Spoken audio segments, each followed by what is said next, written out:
Harrison Caldwell boarded the plane, believing he had just pulled off the perfect robbery. He had divorced his wife, kept his billion-dollar tech empire, and left her with pennies, convinced she was too fragile to fight back. He was wrong. The woman sitting across the aisle in seat 1A wasn't defeated. She was patient.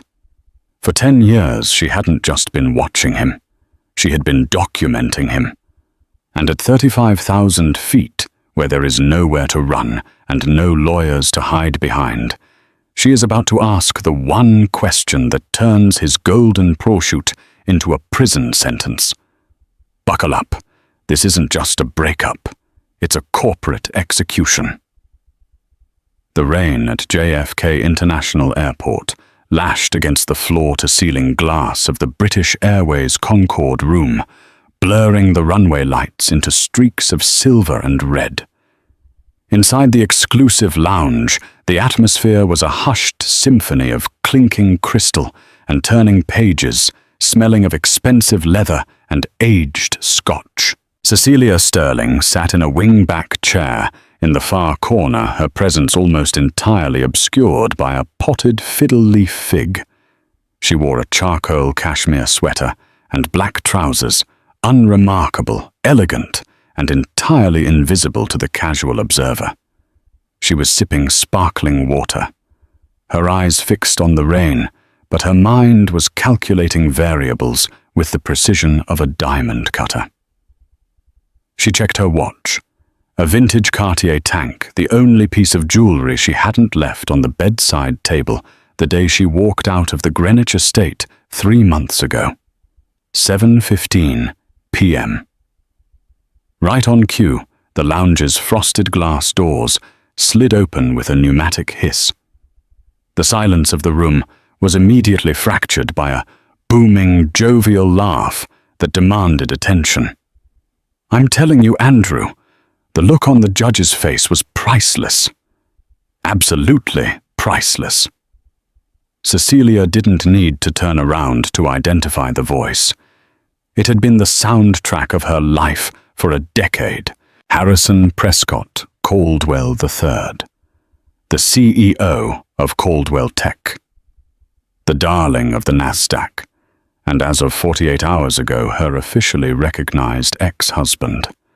Walking beside him was Andrew Penhaligon, his lead counsel, a man who charged $2,000 an hour to destroy families, and clinging to Harrison's arm was Bianca Vane.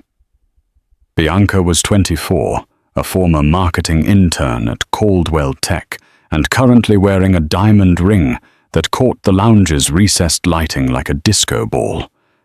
She signed it Harrison. "That's the bottom line," Andrew said, his voice like dry leaves. "No spousal support, no claim on the IP, no board seat. A lump sum of $200,000, and she disappears. It's the cleanest break I've seen in 30 years of practice." "Clean, it was a robbery," Harrison laughed, guiding Bianca toward the bar, unknowingly seating themselves just 2 alcoves away from Cecilia. She was weak, Andrew. That's the problem with Cecilia. No spine, she just folded. I actually felt a bit sorry for her when she signed the papers. She looked like a lost puppy. Cecilia took a slow sip of her water. Her hand was steady. "To the future," Bianca chirped, raising a glass of champagne that the bartender had rushed to pour. "And to the IPO. You're going to be a billionaire, Harry." "We are going to be billionaires, babe," Harrison corrected, kissing her temple. "Once the merger with Eon Systems goes through next week, Caldwell Tech goes stratospheric. And the best part, Cecilia doesn't get a dime of the upside. If she had dragged this out another month, she might have had a claim on the merger stock. But she was too scared to fight." Cecilia picked up her book. It was a dense text on maritime law, but she wasn't reading it. She was listening. She needed to know exactly how confident they were. Overconfidence was a sedative. It made people soppy. and Harrison was currently comatose with arrogance. I still don't understand why she's on this flight, Bianca muttered, lowering her voice slightly, though not enough. I thought you said she was moving to some farm in Vermont. She is, Harrison dismissed, probably flying to London to cry on her sister's shoulder first. Who cares? Let her fly first class one last time. It's on her dime now, not mine. That 200 grand won't last long, the way she spends. He was wrong about 3 things in that sentence alone. First, she wasn't crying. Second, she didn't have a sister. And third, the ticket hadn't cost her a penny. A lounge attendant approached Cecilia, her voice a whisper. Ms. Sterling, we are ready to board you first, as requested. We can take you through the private corridor so you aren't disturbed. Cecilia smiled, a genuine, soft expression that transformed her face. Thank you, Sarah, but that won't be necessary. I'll board with the general first-class group. I think I'd like to stretch my legs. Sarah, who had known Cecilia for years of travel, looked confused but nodded. As you wish. Cecilia stood up. She smoothed her trousers and picked up her leather tote bag. She walked out of the alcove directly into the main thoroughfare of the lounge, just as Harrison turned to signal for a refill. Their eyes locked. For a second, the lounge went silent. Harrison's glass halted halfway to his mouth.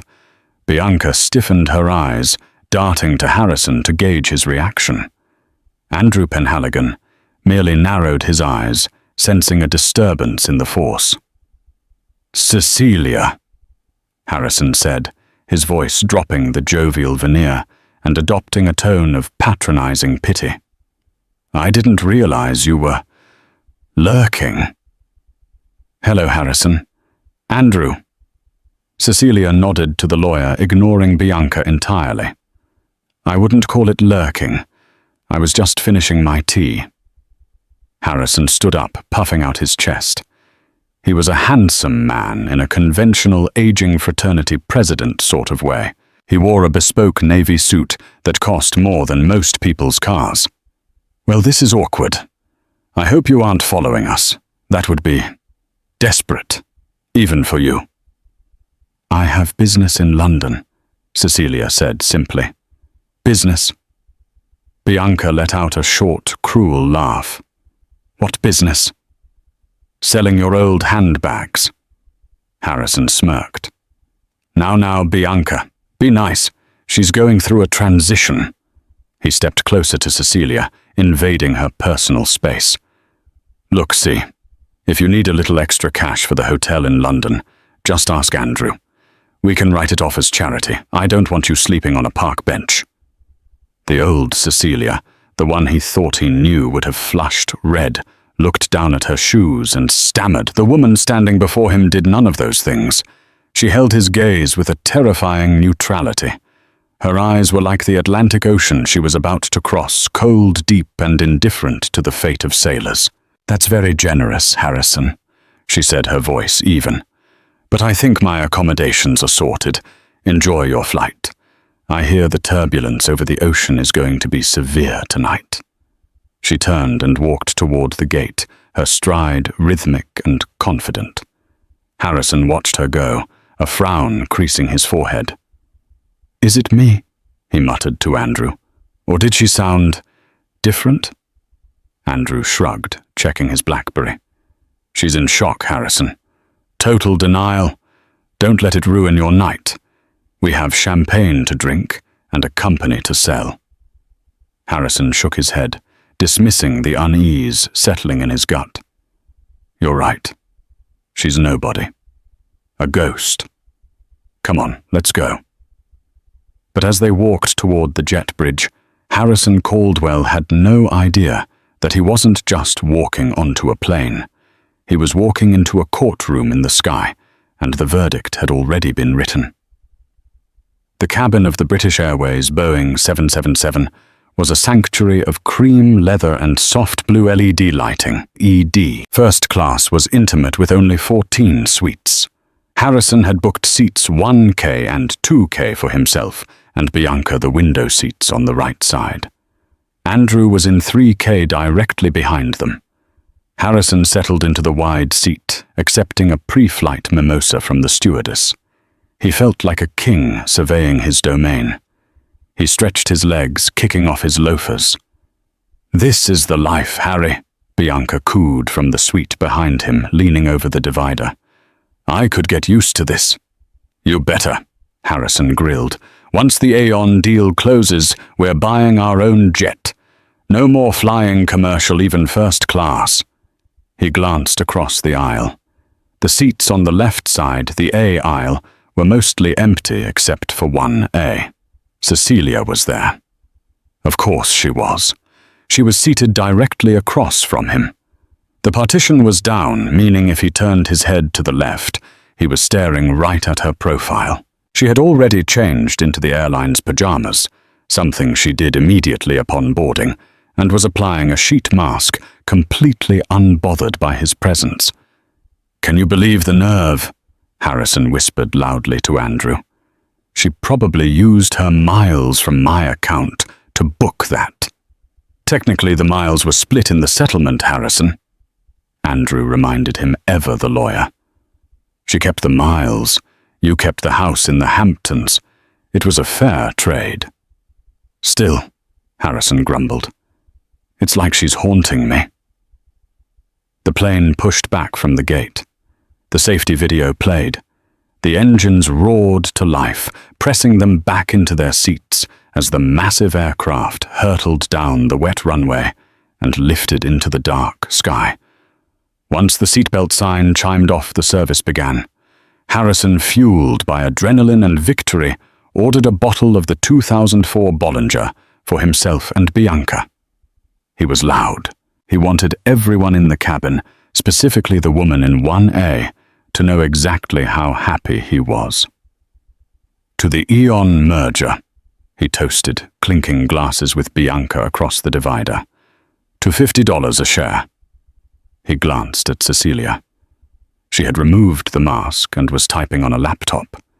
She didn't flinch. Harrison unbuckled his seatbelt and stood up ostensibly to retrieve something from the overhead bin, but really to loom over her. "Working hard, see?" he asked, leaning on her suite wall. Cecilia didn't look up from her screen. "Always, Harrison." "What are you working on?" "Your resume," he chuckled. "You know, I could probably put in a good word for you at the foundation. They need someone to organize the charity gala. You were always good at arranging napkins." Cecilia stopped typing. She slowly closed the laptop. She looked up at him, and for the first time Harrison noticed that her eyes weren't just cold, they were amused. "Actually," she said, "I'm reviewing the due diligence report for a rather large acquisition. It's fascinating how many skeletons companies try to hide in their miscellaneous ledgers." Harrison froze.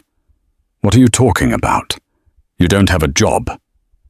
"I never said I had a job, Harrison. I said I was working." "You're delusional," he scoffed, though a flicker of irritation sparked in his chest. "You spent 10 years decorating my houses and planning my dinner parties. You wouldn't know a due diligence report if it hit you in the face." "Is that what you think?" She tilted her head. "I suppose that's my fault. I was very good at playing the role you needed. The silent, supportive wife. The accessory." "You were an accessory," Bianca chimed in, standing up to join the confrontation. She hated being ignored. "And now you're out of season. Move on, Cecilia. It's pathetic." "Bianca," Cecilia said, acknowledging her for the first time. "I see you're wearing the Starburst diamond ring. Harrison, did you tell her?" Harrison stiffened. "Tell her what? That the design was copied from my grandmother's brooch, the one you sold to pay for the initial patent filing for the Caldwell interface back in 2014. Bianca looked at the ring, then at Harrison. "You said you designed this for me." "I did." Harrison lied, his face flushing red. Cecilia is making things up. She's trying to get inside your head. He turned back to Cecilia, his voice dropping to a menacing growl. Listen to me. You walked away with 200 grand. You signed the NDA. You signed the non-disparagement agreement. If you say one more word that embarrasses me or my fiancée, I will have Andrew sue you for breach of contract before we land in London.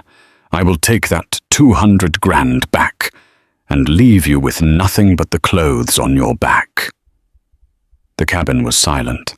The other passengers were pretending to sleep or read, but everyone was listening. Cecilia looked at Harrison, then at Andrew, who was watching from his seat with a bored expression. You're right, Harrison, Cecilia said softly.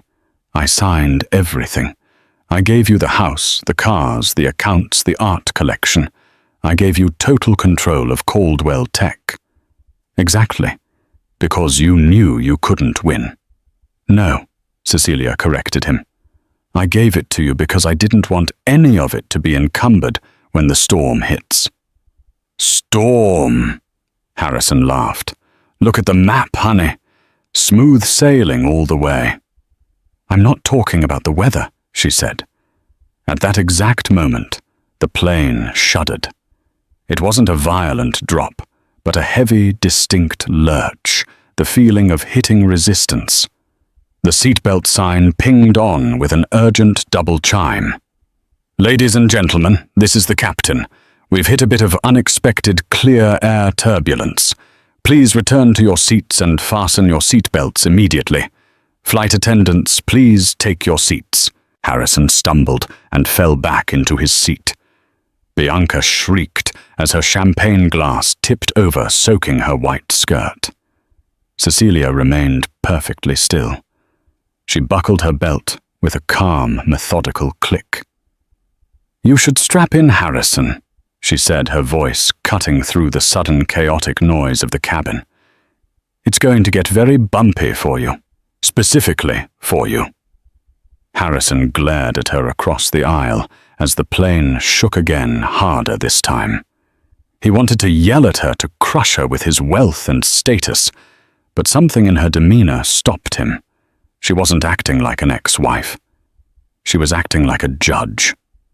He leaned his head back, closing his eyes, trying to regain his composure. She's bluffing, he told himself. She's just a bitter woman trying to scare me. She has no power. I am Harrison Caldwell. I am about to sell my company for $2 billion to Aeon Systems. Nothing can stop this. But across the aisle, Cecilia Sterling opened her laptop again. She opened a secure email client.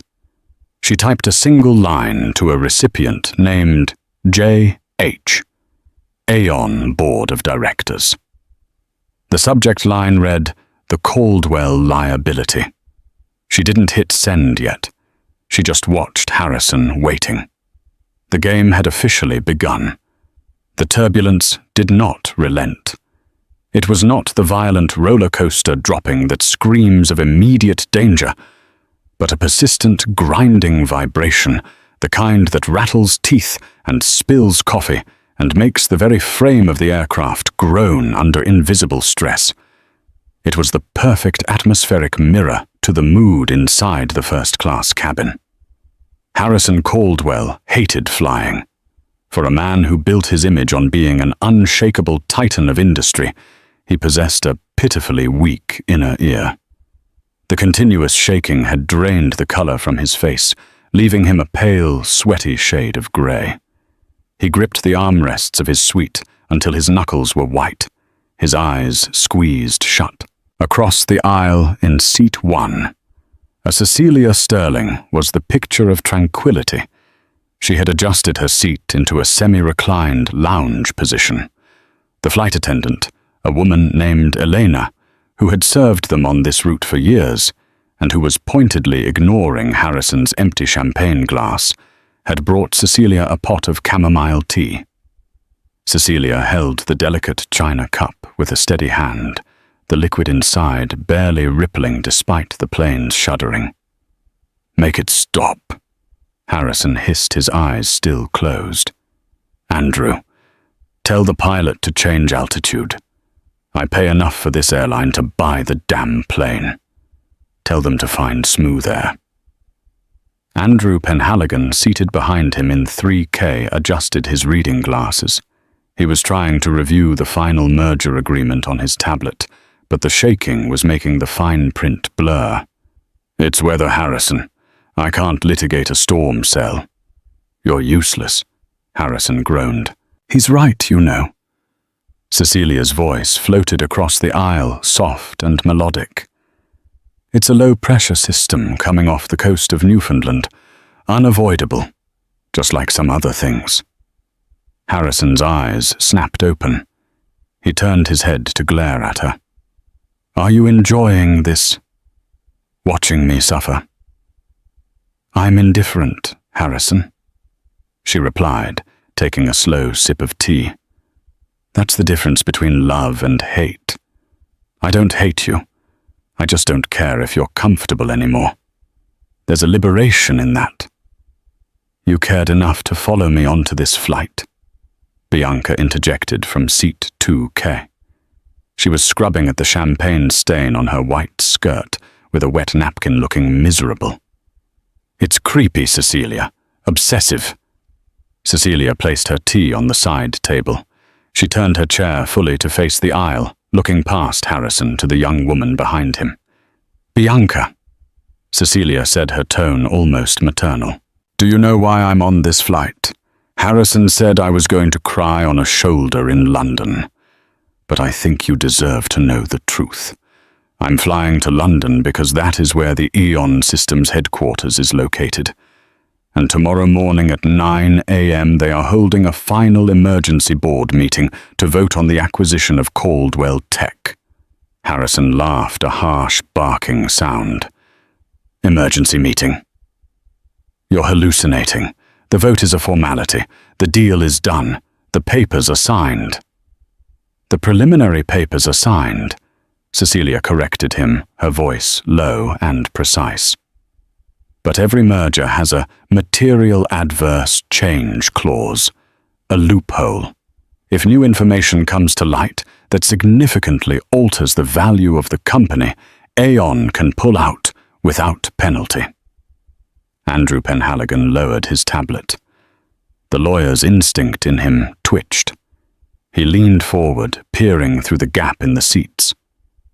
"What are you implying, Ms. Sterling?" Cecilia looked at the lawyer. "Andrew, you're a good attorney. Ruthless but good. You did the due diligence on Caldwell Tech's assets. You checked the patents, the revenue streams, the real estate." "I did," Andrew said slowly. "And everything is impeccable." "You checked the assets," Cecilia repeated. "But did you check the garbage?" Harrison rolled his eyes. "Oh God, here we go." "What is it, Cecilia?" "Are you going to tell them I didn't recycle in 2015? Are you going to tell them I cheated on my taxes because the IRS has already audited me twice and found nothing? I'm bulletproof." "You're not bulletproof, Harrison. You're just insulated," she said. "You've spent the last 10 years standing on a stage, taking credit for the work of engineers you can't name selling software you don't understand. You were the face. I was the memory." She reached into her tote bag and pulled out a thick, leather-bound notebook. It wasn't a computer. It was an old-fashioned handwritten journal. The cover was worn, the corners soft from years of handling. "What is that?" Harrison asked, eyeing the book suspiciously. "This," Cecilia tapped the cover. "This is my diary, or rather my logbook.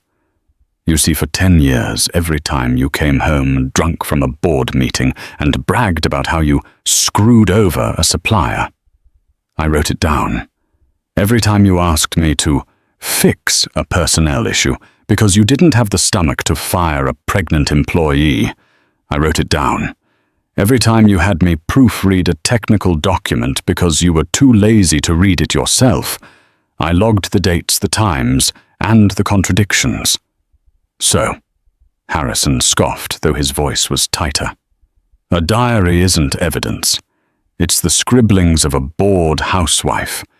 It's hearsay. In a court of law, perhaps, Cecilia conceded. But we aren't in a court of law, Harrison. We are in the court of public opinion. And more importantly, we are in the court of corporate risk assessment. She opened the book to a marked page. The turbulence bumped the plane again, but she didn't waver. December the 14th, 2021. She read aloud. The night of the blackout crisis. Do you remember that, Harrison? Harrison went still. The color that had returned to his face drained away again. The servers went down for 6 hours. Andrew recalled, stepping in. It was a DDoS attack. We issued a press release. We fixed it. It's old news. That was the official story, Cecilia said, looking directly at Harrison. But that's not what happened, is it? Harry. There was no DDoS attack. You spilled a bottle of 1996 Petrus directly into the mainframe cooling unit in the server room because you were trying to show off the facility to a swimsuit model at 3 a.m. Bianca gasped. You did what? Harrison spluttered. That's a lie. It was a cyber attack, the Russians. The cooling unit short-circuited. Cecilia continued, ignoring him. It triggered a cascade failure. You called me at 3:15 a.m. crying. You were sobbing, Harrison. You said, see, fix it. If the board finds out, I destroyed the prototype server with red wine. I'm finished. She turned the page. I called the maintenance crew. I paid them triple overtime from my personal account to replace the unit before morning. I wiped the security footage. I wrote the press release about the Russian hackers. I saved your career. I saved the company. You can't prove that, Harrison whispered. You wiped the footage. I did. She smiled, a cold, predatory expression. But I kept the receipt for the cooling unit and the text messages from the maintenance chief thanking me for his daughter's college tuition. Andrew Penhaligon unbuckled his seatbelt. He stood up despite the seatbelt sign being on and walked to the edge of Harrison's suite. Harrison, Andrew said, his voice deadly serious. Is this true? It doesn't matter. Harrison shouted, his hands shaking. It was years ago. The company is worth billions now. Who cares about a broken fan? Aeon Systems cares, Cecilia said softly. Because that server crash didn't just break a fan. It corrupted the source code for the legacy database, the database that holds the private medical records of 3 million users. You never patched it, did you? You just rebooted it and hoped no one would notice the data corruption. The silence in the cabin was heavier than the air pressure outside. If Aeon buys Caldwell Tech, Cecilia concluded, they are buying a ticking time bomb of a class action lawsuit for medical negligence, and I have the logs that prove the CEO knew about it and covered it up. Harrison stared at her. For the first time in his life, he didn't see the woman who organized his socks. He saw the executioner. You wouldn't, he rasped. You own stock. If the deal tanks, you lose money too. I sold my position yesterday, she lied effortlessly. At the peak, the plane lurched violently, dropping 50 feet in a second. Bianca screamed. Plates slid off trays. But Harrison didn't notice the drop. He was falling much faster than the plane. 20 minutes later, the captain's voice crackled over the intercom, apologetic and calm. They had cleared the storm front. The seatbelt sign pinged off. The cabin lighting shifted from a harsh, anxious white to a soothing sunset orange. But the atmosphere in rows 1 and 2 remained toxic. Harrison Caldwell had not spoken since the revelation about the server room. He was staring out the window at the black abyss of the night sky, chewing on his thumbnail, a nervous habit Cecilia hadn't seen him display since the early days of the startup.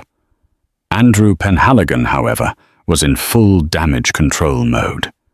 He had moved to the ottoman in Harrison's suite, his back to Cecilia, speaking in hushed, frantic tones to his client.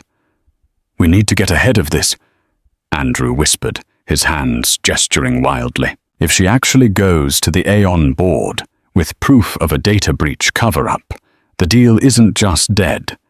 The SEC will be involved. We're talking criminal negligence, Harrison. Jail time."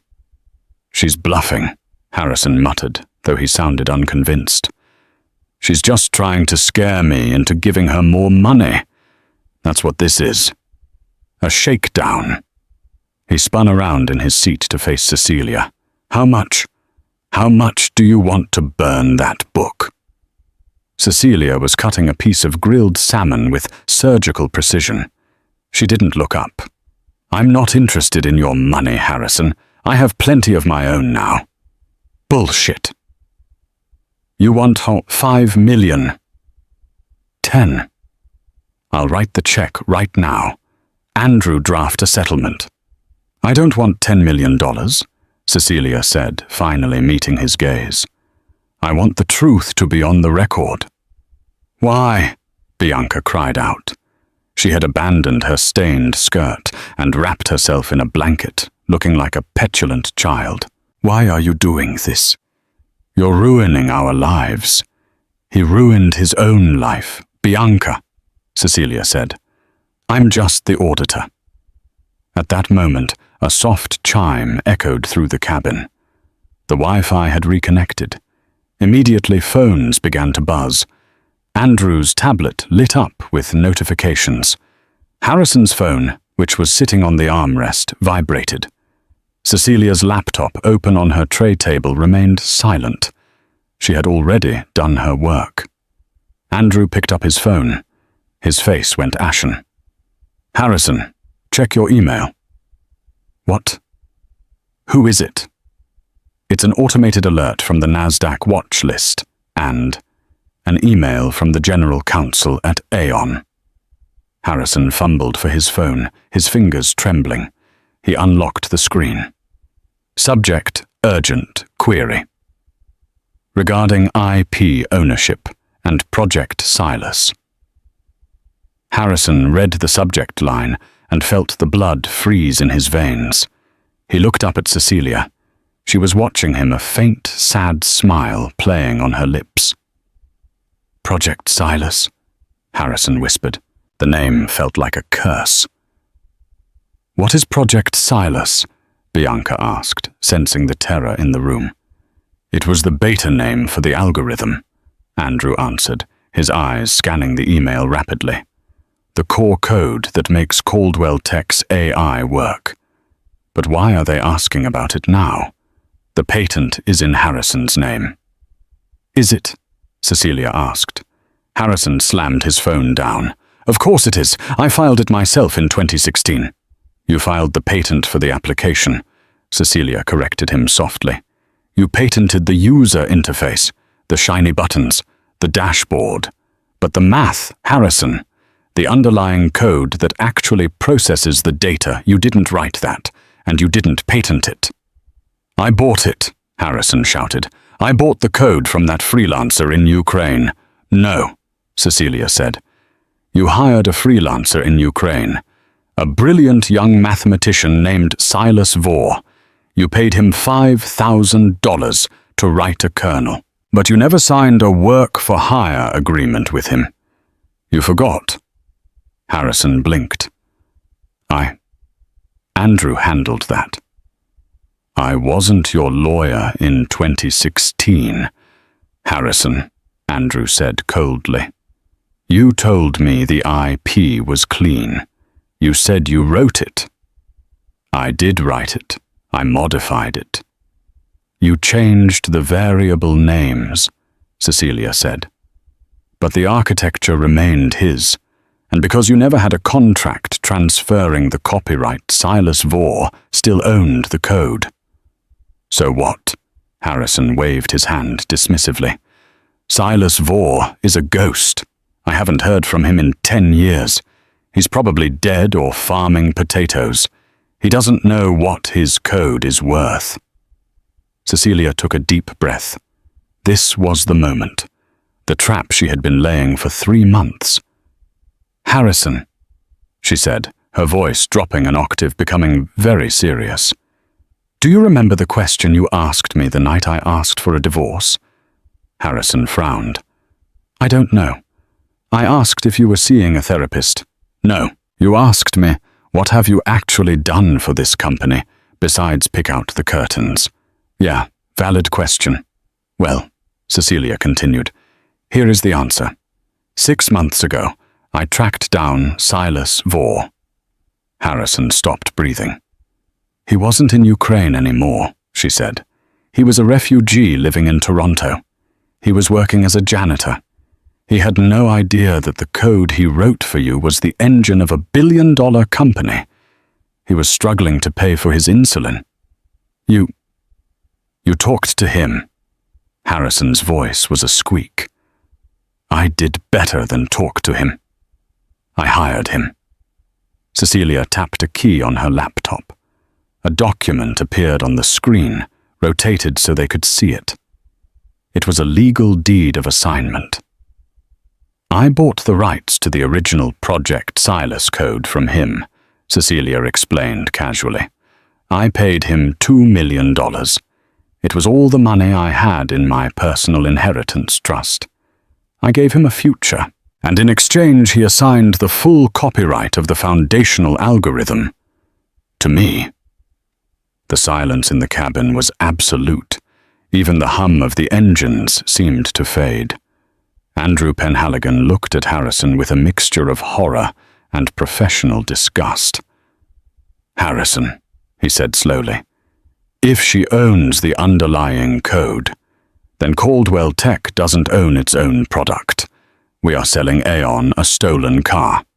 She's lying. Harrison stood up, lunging toward the aisle, but the seatbelt restrained him. She can't own it. We were married. Anything she bought is marital property.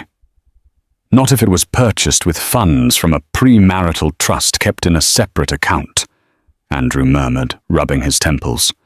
Standard prenup clause. We wrote it to protect your inheritance, Harrison. But it works both ways.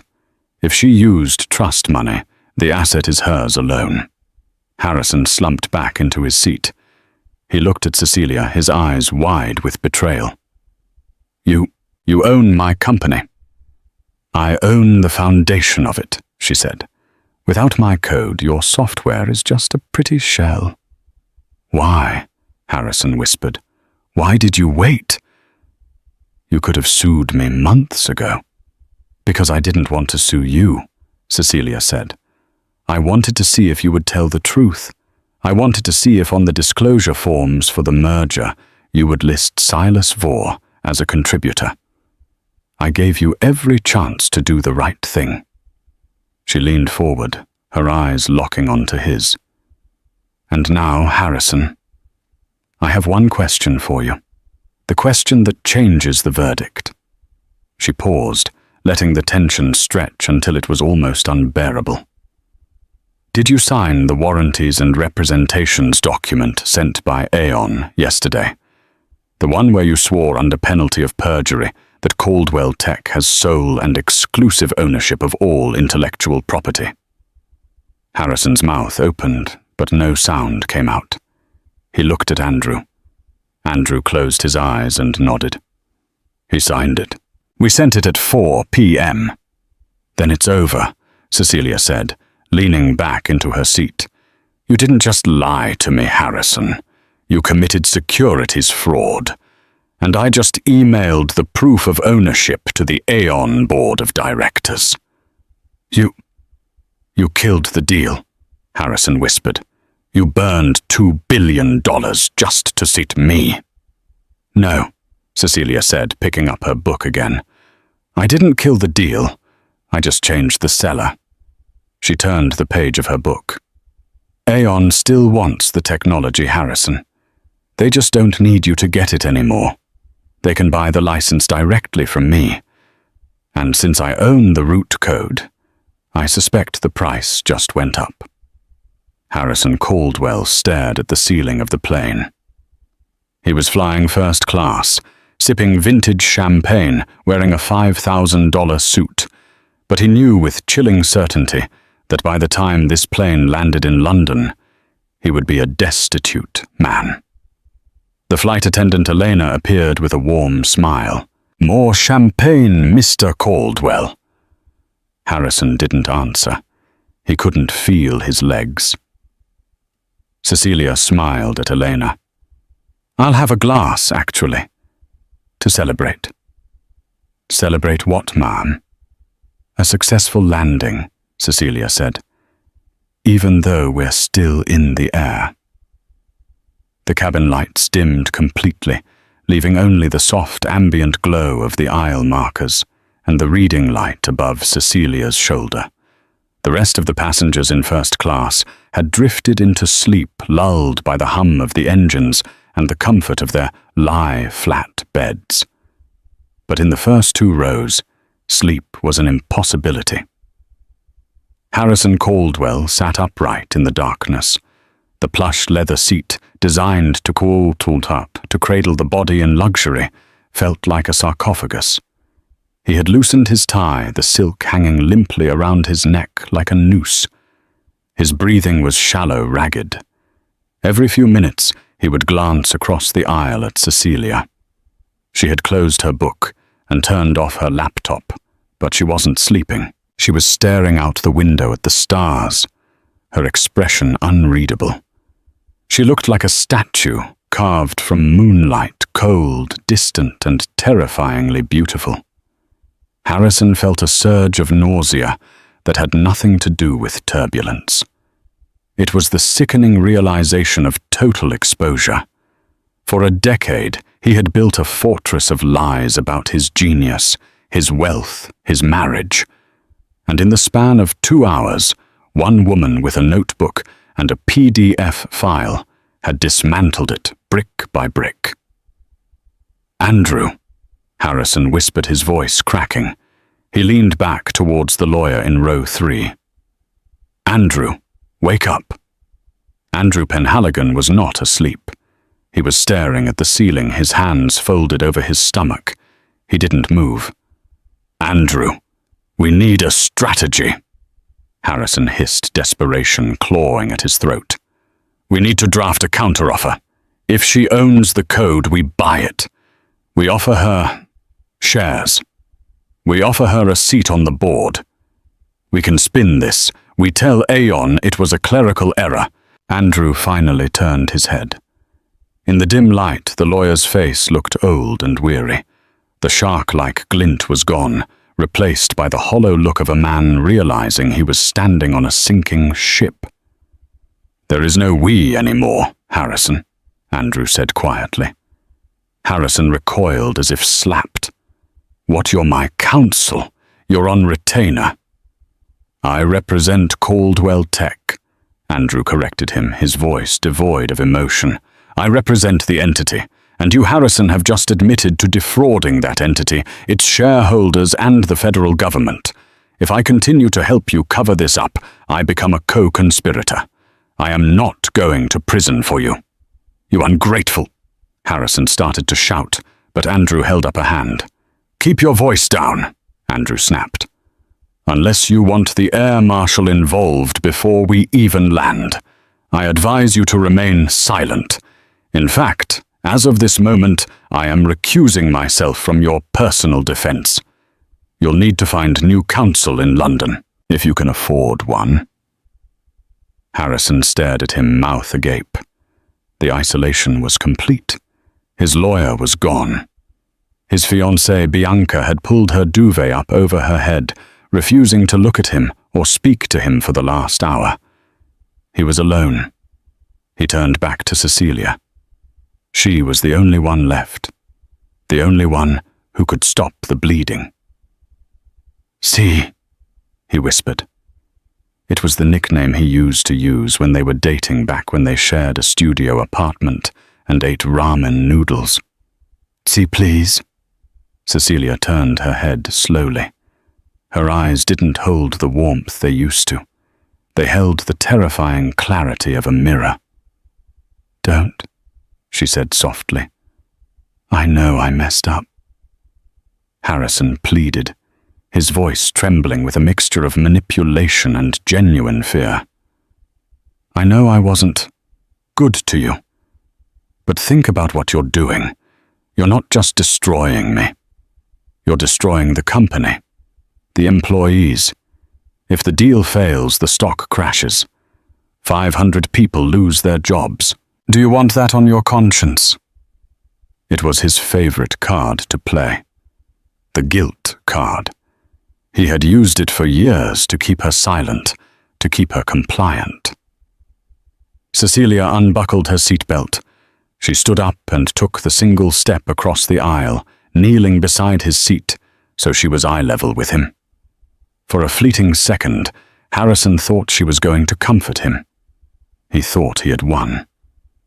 "You never cared about the employees, Harrison," she whispered, her voice intimate and deadly. "Don't pretend you do now." "I do. I built this for them." "No." She shook her head. "You built it for the Forbes cover. Do you remember Sarah Jenkins?" Harrison blinked, confused by the sudden name drop. "Who?" "Sarah Jenkins, the lead UX designer. She worked for you for 4 years. She was the one who actually designed the dashboard you're so proud of." I think so. She quit, didn't she?" "She didn't quit," Cecilia said, her voice hardening. "You fired her 3 days before her stock options vested. You fired her because she refused to date you. You told the board it was performance-related. She lost everything. She had to move back in with her parents in Ohio at 32. Harrison swallowed hard. That was a misunderstanding. "I hired Sarah last month," Cecilia continued. "She's leading the design team for my new venture. And Silas Vore, the man whose code you stole, he's my CTO." She leaned closer, her scent a mix of expensive vanilla and cold rain filling his senses. "You see, Harrison, I didn't destroy the company. I saved the talent. When the stock crashes tomorrow, and it will, I have an offer ready to buy the assets of Caldwell Tech for pennies on the dollar. I'm going to rehire every single person you mistreated. I'm going to give them their equity back. I'm going to build the company you pretended to build." Harrison stared at her horror dawning on him. This wasn't just revenge. This was a hostile takeover, and it was brilliant. "You planned this," he whispered. "The divorce, the silence, the settlement. You planned every second." "I had 10 years to think about it," she said, standing up and smoothing her pajamas.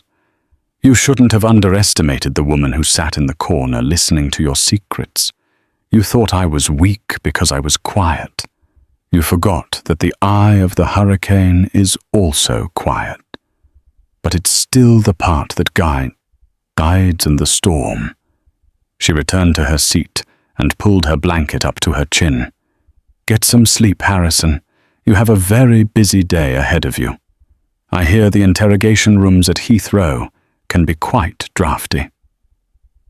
Harrison sat in the dark, his heart hammering against his ribs like a trapped bird. He looked at the flight map on his screen. Time to destination, 2 hours until 15 minutes. It felt like a countdown to an execution. The sunrise over London was a bruising shade of purple and grey. The clouds hung low and heavy, obscuring the city below, as the Boeing 777 began its initial descent. Inside the cabin, the smell of fresh coffee and warm croissants filled the air, a stark contrast to the nauseating dread sitting in Harrison's stomach. He hadn't slept. His eyes were red-rimmed, his skin pasty. He was still wearing yesterday's suit, which now looked rumpled and defeated. Bianca had emerged from her cocoon. She looked perfect, hair-brushed, makeup applied, but her eyes were cold. She had spent the last 2 hours of the flight texting. Harrison didn't ask who she was talking to. He suspected he knew. She was securing her own lifeboat. "Ladies and gentlemen, we are beginning our approach into London Heathrow," the pilot announced. "The weather is brisk, 10 degrees Celsius with light rain. We'll be on the ground in 20 minutes. Cecilia was already dressed. She had changed back into her charcoal sweater and trousers, looking as fresh as if she had just stepped out of a spa. She was packing her bag with efficient, deliberate movements. The leather notebook, the weapon that had slain a giant, was tucked safely inside. As the plane banked, revealing the sprawling grey grid of London through the windows, Andrew Penhaligon leaned forward and tapped Harrison on the shoulder. "Harrison," Andrew said, his voice businesslike. "Listen to me carefully. When we land, do not say a word to anyone. Not to the flight crew, not to immigration, and certainly not to the people waiting at the gate." "Who is waiting at the gate?" Harrison asked, his voice a hoarse croak. Andrew adjusted his glasses. "I checked my messages when we got signal at 10,000 feet. The Eon board received Cecilia's email. They forwarded it to the UK Serious Fraud Office and the US Department of Justice." Harrison felt the blood leave his extremities. "The DOJ, they've issued a provisional hold on the merger funds," Andrew explained.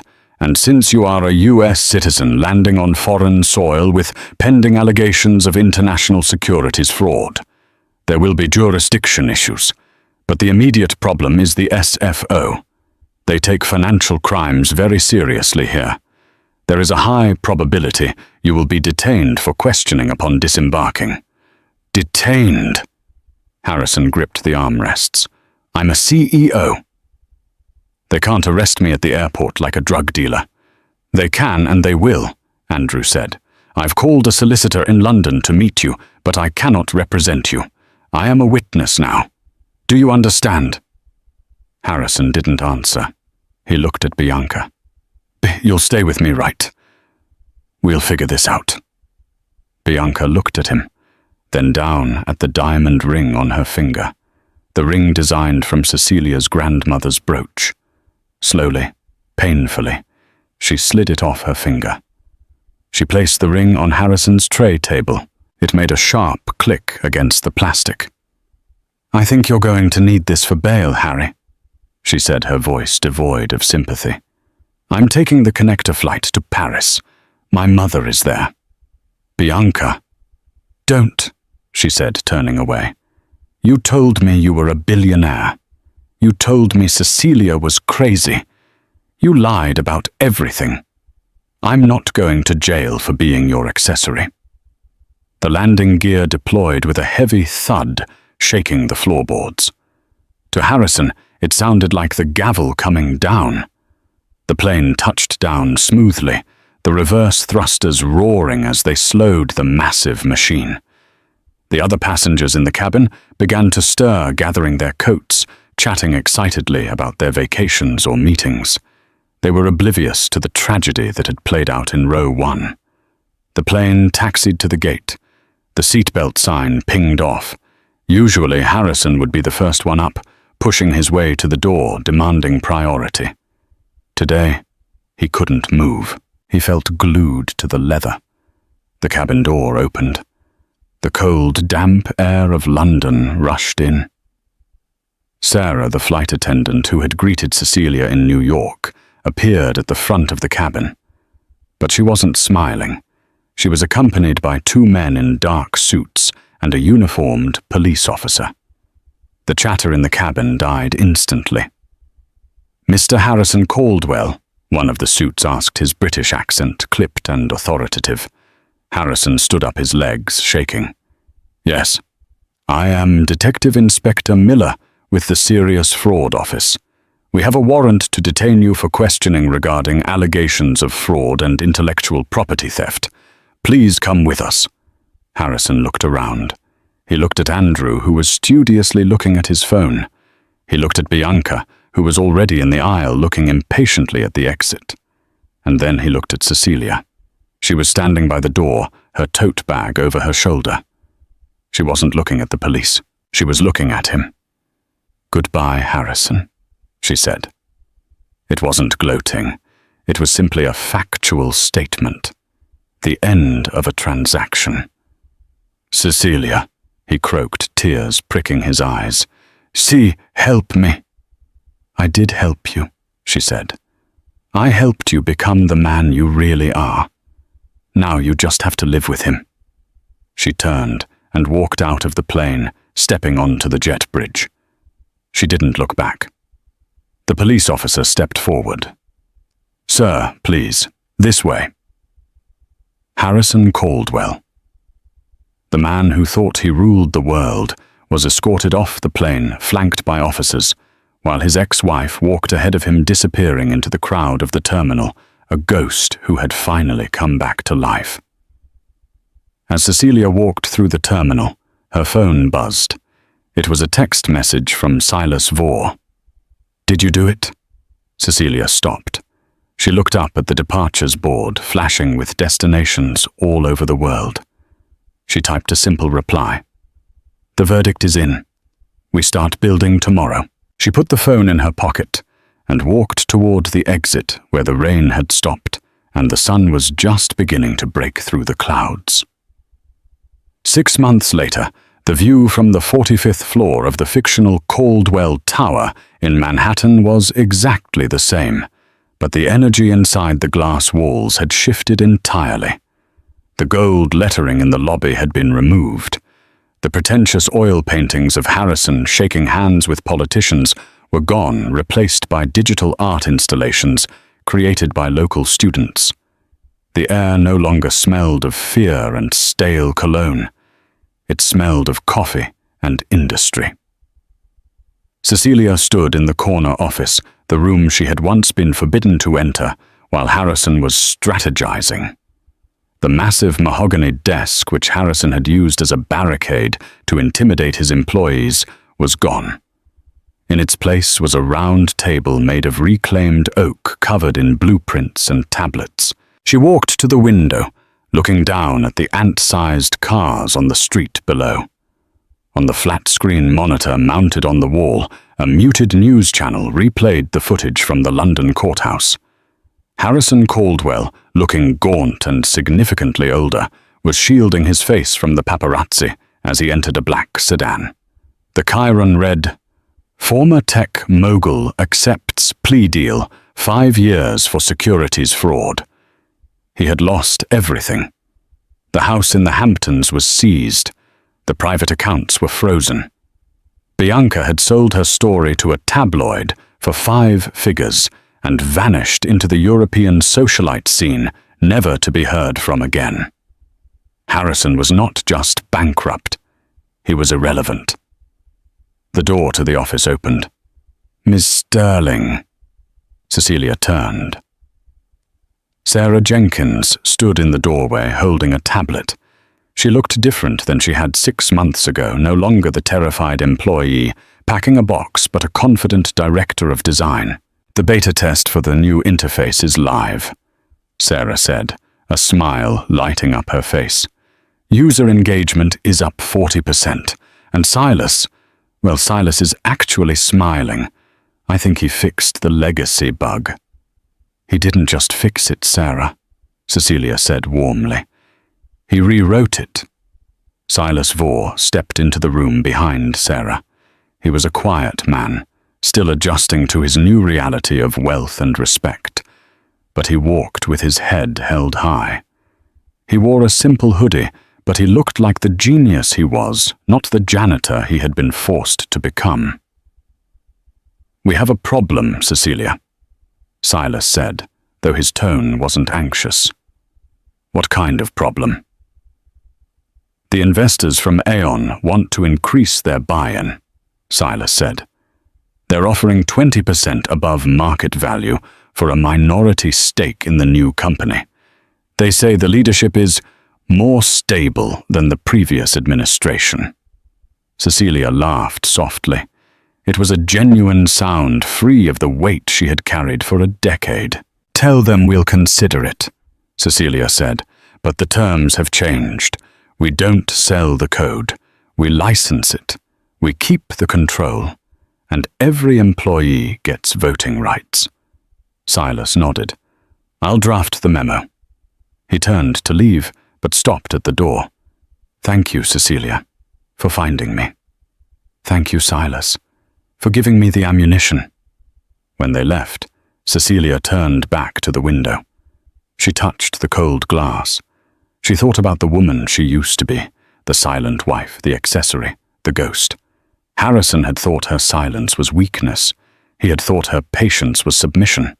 He had forgotten the most basic rule of nature. The predator you should fear the most is not the one roaring in your face. It is the one watching you from the tall grass, waiting for you to make a mistake. Cecilia picked up her phone. She deleted Harrison's contact number, the final digital cord severed. She sat down at the round table and opened her notebook, a new one with fresh blank pages. She uncapped her pen. There were no more secrets to keep, no more lies to log. There was only work to be done. And that is the story of Cecilia Sterling, the woman who proved that sometimes the loudest person in the room is actually the most powerless. Harrison Caldwell spent his life building a castle on a foundation of sand, thinking that money and arrogance could protect him from the truth. But he learned the hard way that when you mistreat the people who hold your secrets, you are handing them the keys to your destruction. I think the most satisfying part of this story isn't just that Harrison went to jail. It's that Cecilia didn't just destroy the company. She fixed it. She used her power to elevate the people Harrison had crushed. That is the ultimate karma. It's not just about revenge. It's about restoration. I want to hear from you guys in the comments. Be honest. If you were in Cecilia's shoes, would you have hired Harrison's victims like Silas and Sarah? Or would you have just taken the money and disappeared to a private island? Type builder if you'd rebuild the company, or island if you'd take the cash and run. If you enjoyed this story of high-stakes corporate drama and justice, please smash that like button. It really helps the channel grow and lets me know you want more stories like this. And don't forget to subscribe and turn on notifications so you never miss a new episode. We have a crazy story coming up next week about a cheating husband who forgot his wife was a forensic accountant. You do not want to miss that. Thanks for watching. Stay safe, and remember, be careful who you underestimate. I'll see you in the next one.